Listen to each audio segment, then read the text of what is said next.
So guys দেখতে পাচ্ছ আজকে আমি হচ্ছে বগুড়ির আচার বানাবো। এই দেখো দেখতে পাচ্ছ আমি বগুড়িটা কিন্তু ভালো করে ধুয়ে নিয়েছি, ঠিক আছে। বগুড়ি বলতে কুল কিন্তু, ঠিক আছে। এই দেখো এখানে আমি ধুয়ে নিয়েছি ভালো করে, সবগুলি ধুবো এখন।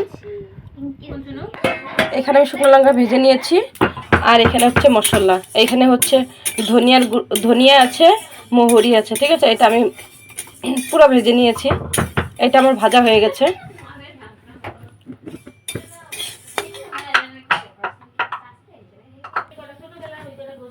সো গাইস দেখতে পাচ্ছ এখন আমি হচ্ছে এখানে তেল দিয়ে দিলাম কুলের আচারের জন্য। এই দেখো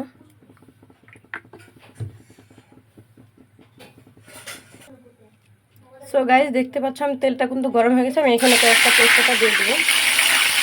দেখো ঠিক আছে।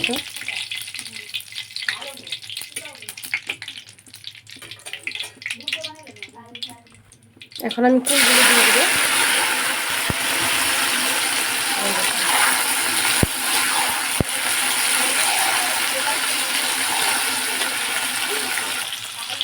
এখন আমি এখানে হচ্ছে লবণ দিয়ে দিব।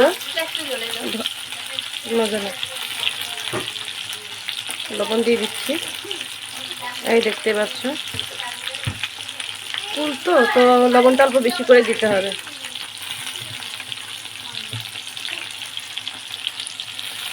হলুদ দিয়ে দিচ্ছি।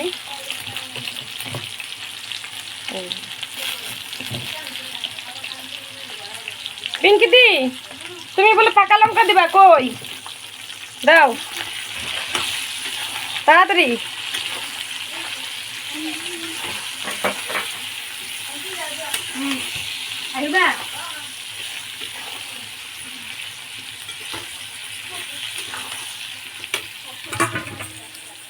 এখন আমি এখানে আগের থেকে রোস্ট করে নিয়েছিলাম মশলা, এই দেখতে পাচ্ছ, ঠিক আছে। এই দেখো এখন আমি ওইটাকে গুঁড়ো করে নিয়েছি।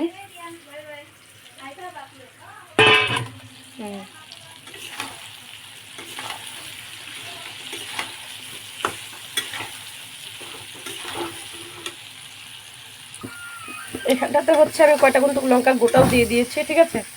এই দেখো এই দেখতেই পাচ্ছ এখানে। এখন আমি এখানটাতে অল্প চিনি দিয়ে দেবো। এই দেখতে পাচ্ছ ঝাল ঝাল মিষ্টি মিষ্টি লাগবে, ঠিক আছে। এই দেখো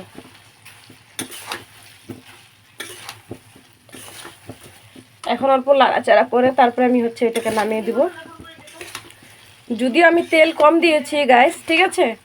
এরপর হচ্ছে তেল আমি কিন্তু পরে গরম করে করেও দিতে পারবো। এখন আমি তেল কমই দিয়েছি, এখন আমি বেশি একটা তেল দিইনি। পরে যখন আমি ডিব্বাতে ঢুকাবো তখন আমি হচ্ছে তেল গরম করে দিয়ে দিব। এই দেখো সো গাইস দেখতে পাচ্ছ আমার কিন্তু কুলের আচারটা হয়ে গেছে, ঠিক আছে। তোমাদের কেমন লেগেছে আমার কুলের আচারটা লাইক কমেন্ট একটা শেয়ার করে দিবে, ঠিক আছে। Okay bye, tata.